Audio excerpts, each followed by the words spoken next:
Ladies and gentlemen, welcome back to another video with Swaggle. And in this video, we got ourselves an unboxing to do. A huge book right here. The star player of the Swaggle franchise is off of the IR. He's back on the roster, ready to suit up and play for, the wall behind me.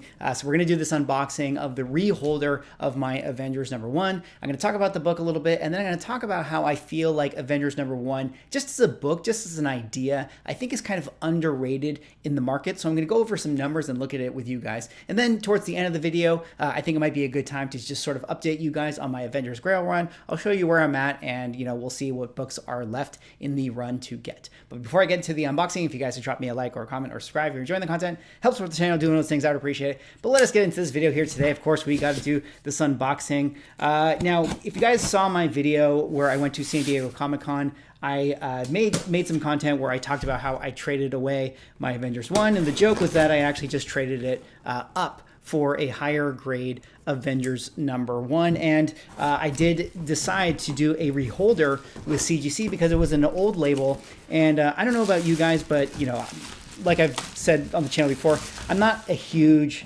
slab person. Like, I don't need every book in slabs, but I will say with my, a feeling towards slabs is that the newer ones are so much nicer than the old labels. I don't like how flimsy the plastic feels on the old label. And being that this was, essentially my most expensive book in my collection, I felt like it really needed a reholder. And I was also a little bit worried that, what if it got reholdered and actually came back as a lower grade? That would have been terrible. But fortunately, it did not. And lo and behold, back from CGC with a very quick turnaround, about 2.5 weeks here from when I sent it in. I got my Avengers 1 3.5 grade right there. This is my upgraded book that I got back at San Diego Comic-Con. Shout out to the blue chip. I had the 2.5. I went in there, paid cash, traded the book, and was able to upgrade for this book right here. I probably, paid a little bit more in terms of pure value that I've put into this book than, say, if I was starting today and I decided, hey, I'm going to go hunt a 3.5. I'm probably into this more than, ideally I would be if I was, to start today. But that's not too bad of a thing because, again, it's okay, I think, with certain books in your collection, the ones that you really want to own, you can spend more money on that. Like, I have equity in other books that I've moved. So overall, it's paid for the costs that I've had to put more into this book. But I'm super happy with this one. I mean, if you guys remember, my copy had like a stain on the V here. So now I can nicely see the Avengers brand name, which is, really the thing that I think is the most important thing to me, because one of the reasons I feel like this book is so underappreciated or underrated in the comic book market, and I think understandably why people underrate it, is because, technically speaking, there are no first appearances of characters in this book right here. But, it kind of goes into the question, like, what is a first appearance? Like, what is it about a first appearance that the comic book market, desires? And I want to, celebrate in a form of a collectible, my passion for Spider-Man. What better way to do it than to find the book that is their first appearance or whatever? But that's not to say that the first appearance, has to be the thing that's most valuable. It's just the thing that draws the most demand to that, particular book. It's like a North Star. It's like something that we as a comic book community can all decide that, like, if we're trying to work our way through the comic book market, what book should we get our hands on if we want to celebrate our love for that character?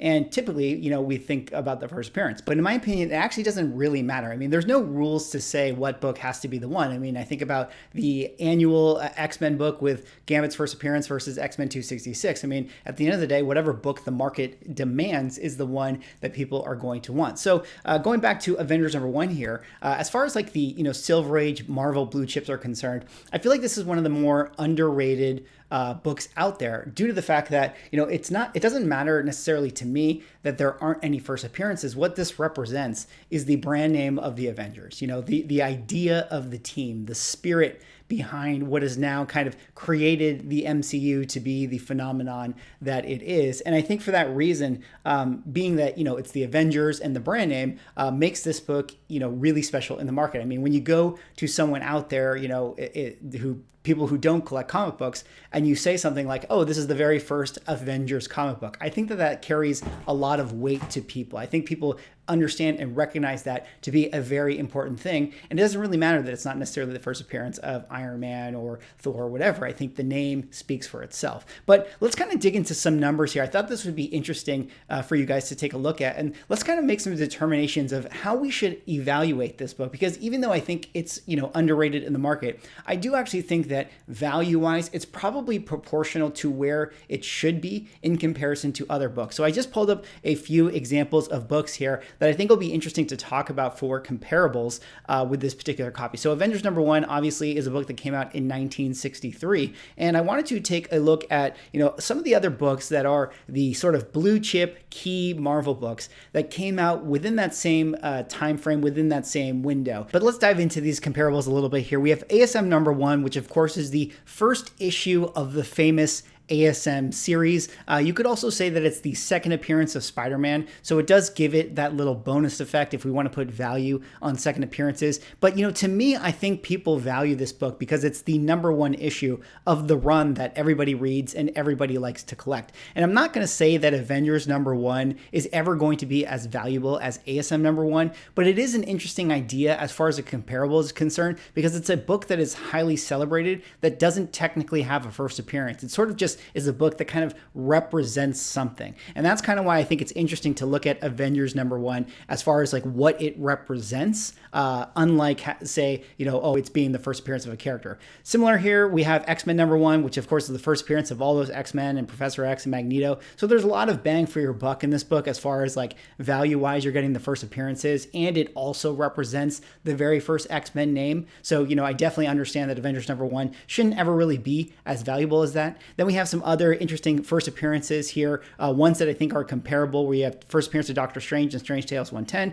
and then Daredevil #1, which is the first appearance of Daredevil. But let's just go across some of the grades and see if we can, kind of make some determinations from this. And we're talking about the CGC 7.0. So let's pull up the fair market value, or this would be the 90-day value, because fair market values are really hard to talk about right now because of what's going on with the market. But 90-day moving for these books right here, generally speaking, are Avengers 1 is 13,800, ASM 1 is 38,500, and X-Men 1 is 43,700 at the 7.0 grade. So proportionally speaking to each other, if we're to assume that, the higher grades sort of set the precedent of the values, then what we're basically saying here is that Avengers 1 is always effectively a third of the value for, books like ASM and X-Men, maybe a little bit even less, about, or 35% of the value for ASM 1 and then 30% of the value of X-Men #1. Well, let's take a look at the census and see if that changes anything. Obviously, we got to take the census with a grain of salt because this is specifically CGC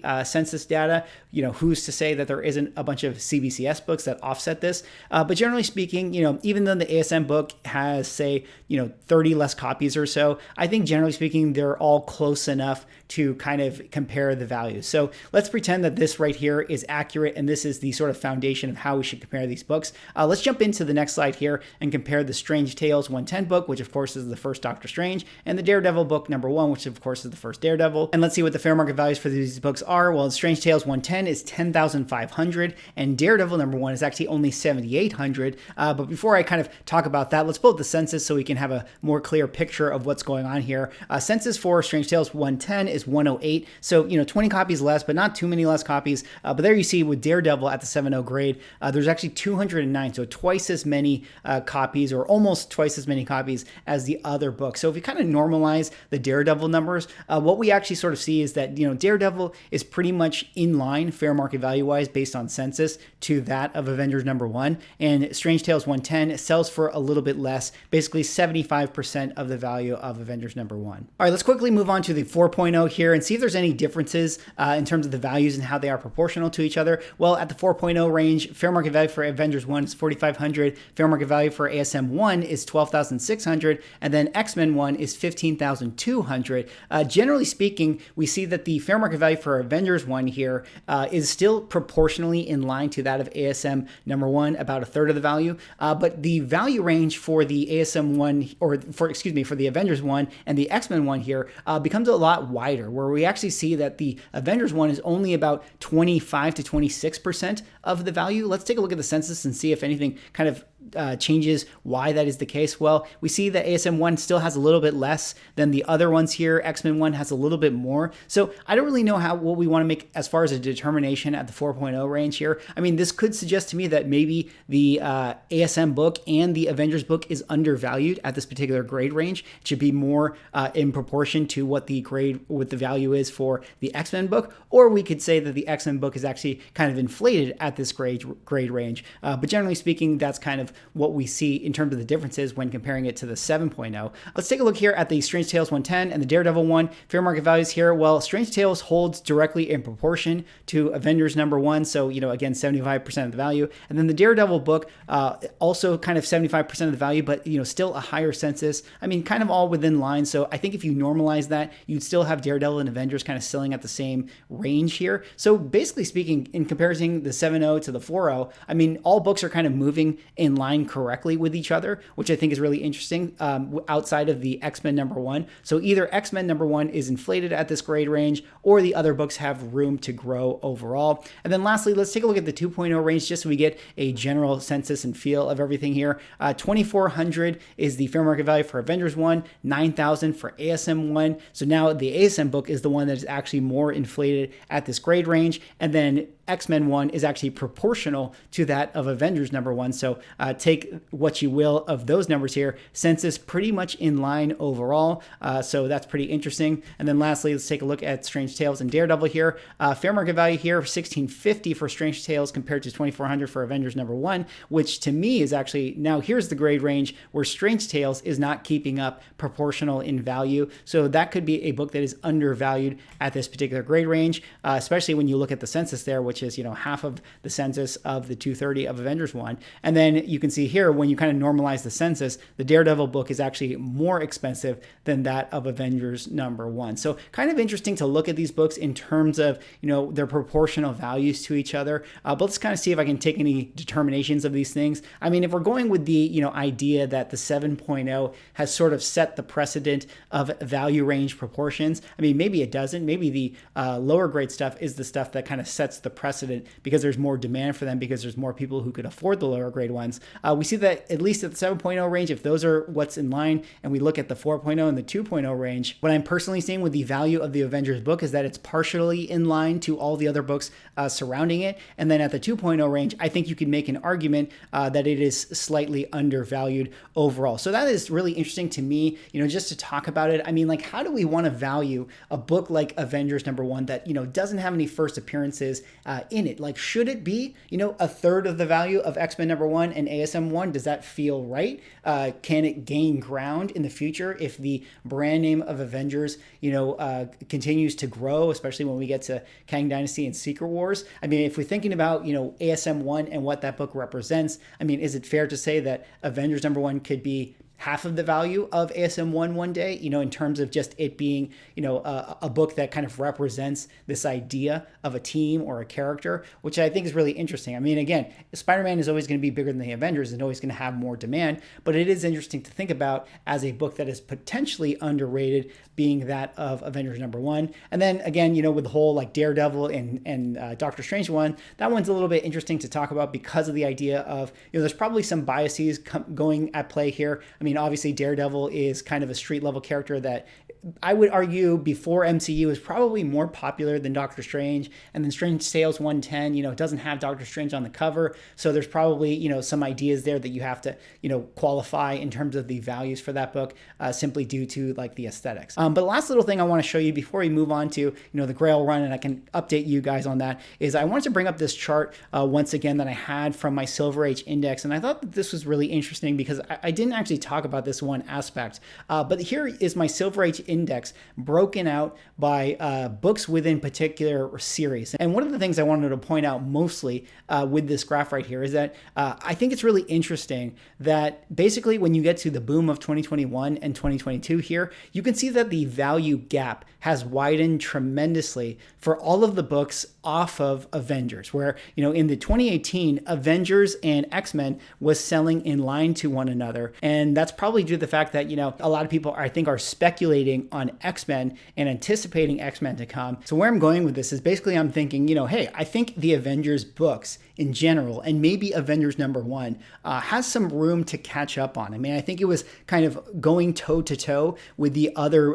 books proportionally in 2018 and 2019, when we had Infinity War and Endgame. But now that we're on the other side of these movies, a lot of the books have not been able to kind of maintain the hype in comparison to the others. And if we're going into, things like Kang Dynasty and Secret Wars that have the brand name of Avengers, I think a lot of the Avengers books can definitely close that gap overall, especially this one right here, which is, representative of the idea of the team. So that I thought was really interesting to share with you guys. But before we wrap up the video, last thing I want to talk about is the Avengers Grail Run. Of course, if you guys don't know, I am working on my Avengers Grail Run going from 1 to 100. And I thought that, with Avengers #1, unboxing this thing, it might be a good idea to just sort of update you guys on where I'm at.